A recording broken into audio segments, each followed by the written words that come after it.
My parents bought my brother a brand new BMW for his graduation while I opened my gift, a bill for their debts. My mom smiled and said, "It's only fair." I packed my things and disappeared. Weeks later, they called, panicked. "Please, we didn't mean it." I never thought I would be the one to cut ties with my family. I always imagined I'd be the dutiful son, the one who would stick around, help out when needed, and always be there for my parents no matter what. But life has a funny way of revealing people's true colors when money is involved. My name is Fernando, and I have a twin brother, Mateus. Growing up, we were always treated a little differently. Mateus was the golden child, athletic, popular, the one who could do no wrong in our parents' eyes. I, on the other hand, was the quieter one. I preferred books over sports and computers over parties. It's not that I resented Mateus. I didn't. But I always knew that between the two of us, he was the favorite. Still, I never thought it would come to this. We both graduated from college, at the same time on the same day. It was supposed to be a proud moment for our family. Mateus took the traditional path, studying business, while I took a different approach. I started working online as a freelancer when I was 16 and saved every penny I could. By the time we graduated, I had a decent amount of savings. Not enough to be rich, but enough to be comfortable. The day after graduation, our parents surprised. Mateus with a brand new luxury car, a sleek black BMW. He was ecstatic, jumping up and down, hugging our parents like they had just handed him the keys to a mansion. I was happy for him, truly, but I couldn't help but wonder, what about me? I didn't expect a car. That wasn't my style. Maybe a watch, a heartfelt letter. Even just a simple, "We're proud of you" would have been nice. But when my dad handed me an envelope, I felt an uneasy pit in my stomach. Inside was a bill. A long list of numbers, amounts, and a final total that left me confused.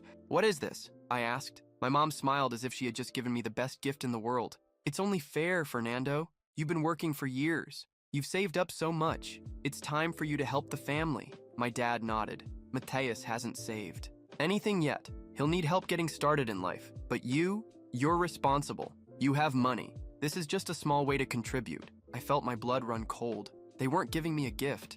They were handing me their debt. They expected me to pay for them while rewarding Mateus with a luxury car, and they actually thought this was fair. I looked at Mateus expecting, I don't know, maybe a little guilt or perhaps a, "Hey, this isn't right." But he just shrugged and said, "Come on, man. You always say you don't care about money." That was when I made my decision. I took a deep breath, folded the paper neatly, and slid it back into the envelope.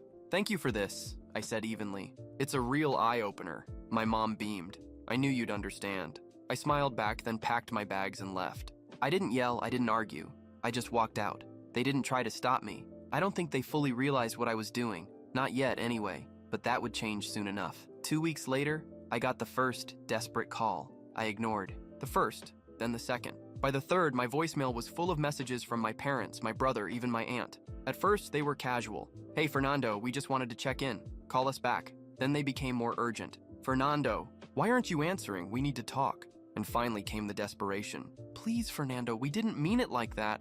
Just call us back." But I didn't. I wasn't going to give them the satisfaction of pretending nothing had happened. For the first time in my life, I was putting myself first. The first week. After I left, I stayed in a cheap Airbnb in another city. I wasn't sure what I wanted to do yet, but I knew one thing. I wasn't going back. I had enough savings to figure things out. But my parents, they weren't as lucky. By the second week, Mateus started calling. At first, it was all bravado. "Dude, stop being dramatic, just come back already." I blocked his number. Then my mom switched tactics. "Fernando, sweetheart, we're struggling. You know we've always supported you. Can't you just help us out a little?" That was rich, coming from the woman who had smiled while handing me a bill instead of congratulations. Then the real panic set in. One evening, while checking my emails, I saw a message from my dad with the subject, "Please read this." I hesitated, but curiosity got the best of me. "Fernando, we're in trouble. We took out some loans we can't pay back and thought we could handle it, but things are getting worse. Mateus doesn't have the means to help us, and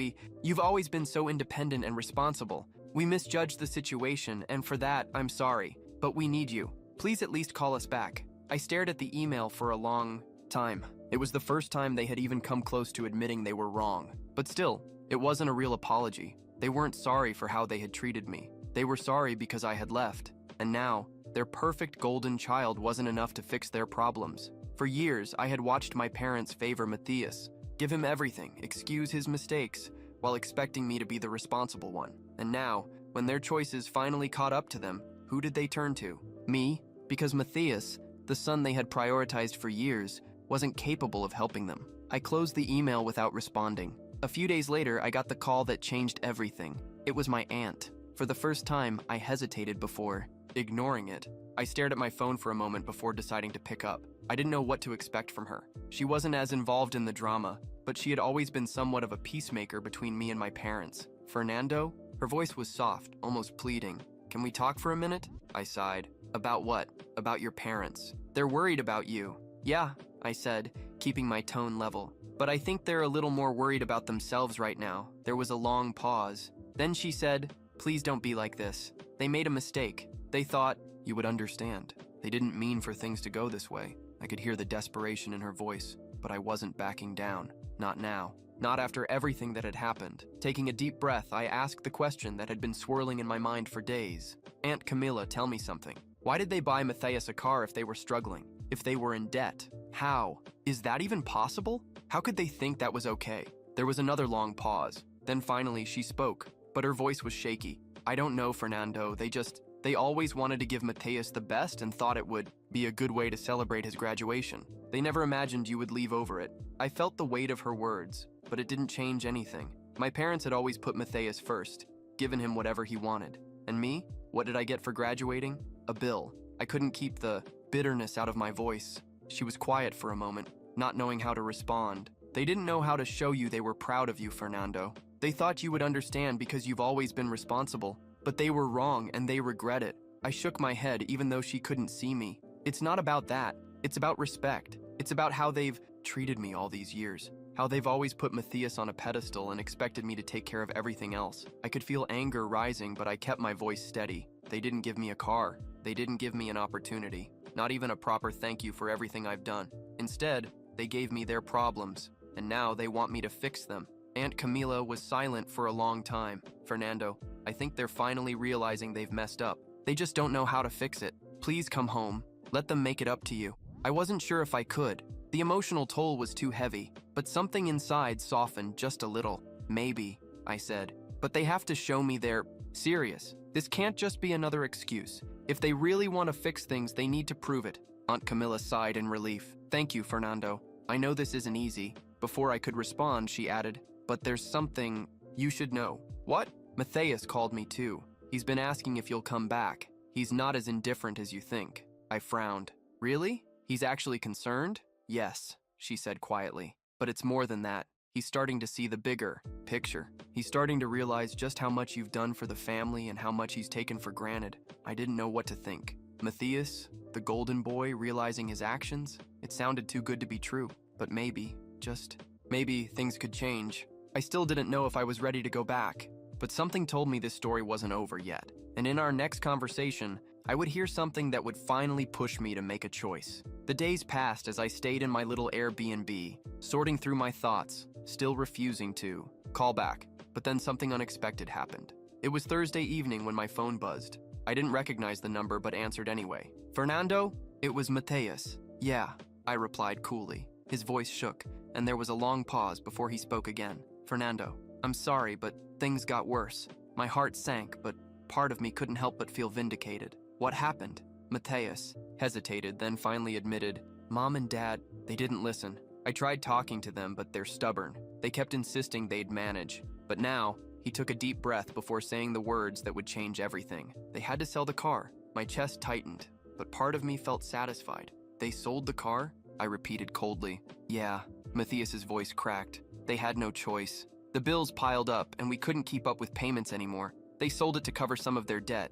It's gone. I was silent. I don't know what to say, man. I listened to the heavy silence after Matthias spoke those words. They sold the car. The same car my parents bought for him while they handed me a bill. The car that symbolized everything I had always known, that Matthias was the priority, and I was just the backup, the one they could count on to fix their problems and then be forgotten when they didn't need me. I could have felt sorry for them. I could have felt guilty, but I didn't. Instead, I felt a cold certainty settle in my chest. This was just the beginning of their downfall. And my voice came out harsher than I expected. Matthias was silent for a few seconds. I could almost picture his face, confused, like he had expected me to react differently. They're in bad shape, man. I don't know what to do. They're desperate. I tried talking to them, but they won't listen. They still think everything will somehow fix itself, but it won't, Fernando. Everything is falling apart. He sounded different, no longer the arrogance of a brother who always knew he would get everything handed to him. Now, his voice was filled with fear, with helplessness. Not my problem, Matthias. I could hear his breathing on the other end, unsteady. Don't say that. They're our parents. I laughed, a dry, humorless laugh. Oh, now they're our parents. When I was just the one expected to clean up their mess, you didn't say that. But now that they can't spoil you anymore, suddenly, they're our parents? I know I messed up. His voice was quiet, almost a whisper. You only realize that because they can't take care of you anymore. Silence again. He knew I was right. I wanted to hang up, to end the conversation there. But a part of me wanted to hear how bad things had gotten. Tell me, Matthias, what else happened? He hesitated, but then he let it all out. Bills are overdue, the mortgages too.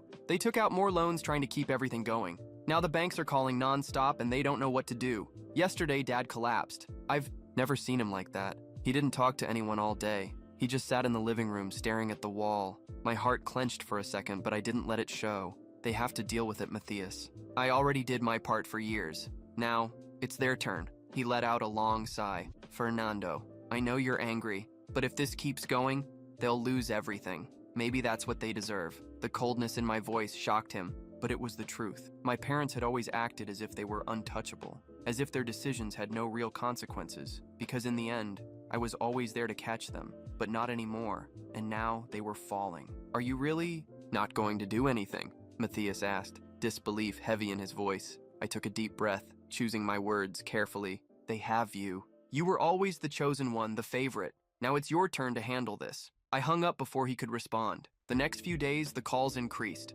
My father called. My mother left crying voicemails. Matthias kept trying. I didn't answer. Then came the unexpected visit. It was an ordinary afternoon when I heard loud knocking on the door of my Airbnb. I got up, already feeling something bad was coming. When I opened the door, my Aunt Camilla stood there, a serious expression on her face. "Can we talk?" she asked. I didn't want to, but something about the way she looked at me made me step aside and let her in. She walked in, looked around, and sighed. "They're in bad shape, Fernando. Really bad." I crossed my arms. I've heard that before. This time, it's serious. Your dad collapsed yesterday. He passed out. My breath caught for a second, but I kept my face blank. And he's in the hospital. My chest tightened, but my expression didn't change. That's his own fault. Fernando, they know they messed up. They're paying for it. But what does it cost you to at least see them? I'm not their bank, Aunt Camila. I'm not their magic solution. I know that. But you're still their son. That hurt. Not because I felt like I owed them anything, but because for a second,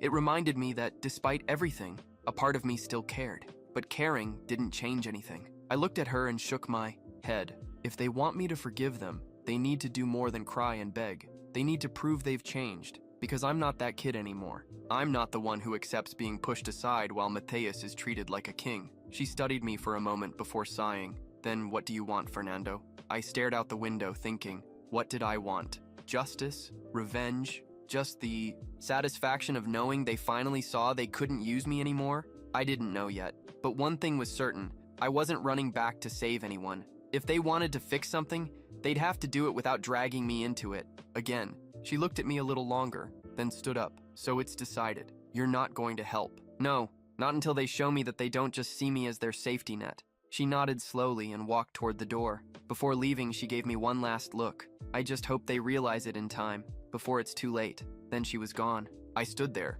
feeling like this wasn't over. Because if I knew my parents, I knew one thing for sure. They wouldn't give up that easily. The question was, what would they do now that they couldn't rely on me anymore? The weeks passed, and I moved on with my life. I focused on my work, invested every penny wisely, and little by little, I built something solid. It wasn't easy at first, but the peace of knowing I had total control over my own future was something no amount of money could buy. Meanwhile, my family kept sinking deeper and deeper. I knew this because even though I never answered their calls, the messages kept coming. At first, they were desperate pleas. Fernando, please, just a loan, just until we get back on our feet. Then came the emotional manipulation. Are you really going to abandon us like this? We're your family. And when that didn't work, the insults followed. You're selfish. You've always been cold and ungrateful. I didn't fall for any of their traps. It didn't surprise me. The first person to get ahead in a struggling family is always turned into everyone else's savior. as if the fact that I had built something on my own meant I was now morally obligated to carry everyone else. But I didn't accept that role. I worked alone. No one gave me a hand when I was saving every penny, when I worked tirelessly to build something for myself. No one helped me when I left home with nothing, with no idea what I would do next. But now that I was stable, suddenly, I was the villain for not wanting to support them. The irony was almost comical. My Aunt Camilla was the last one to try to change my mind. She called me on a Sunday night, after months without contact. I didn't answer, but then she sent me a long message. "Fernando, I know you're hurt, but your family is suffering.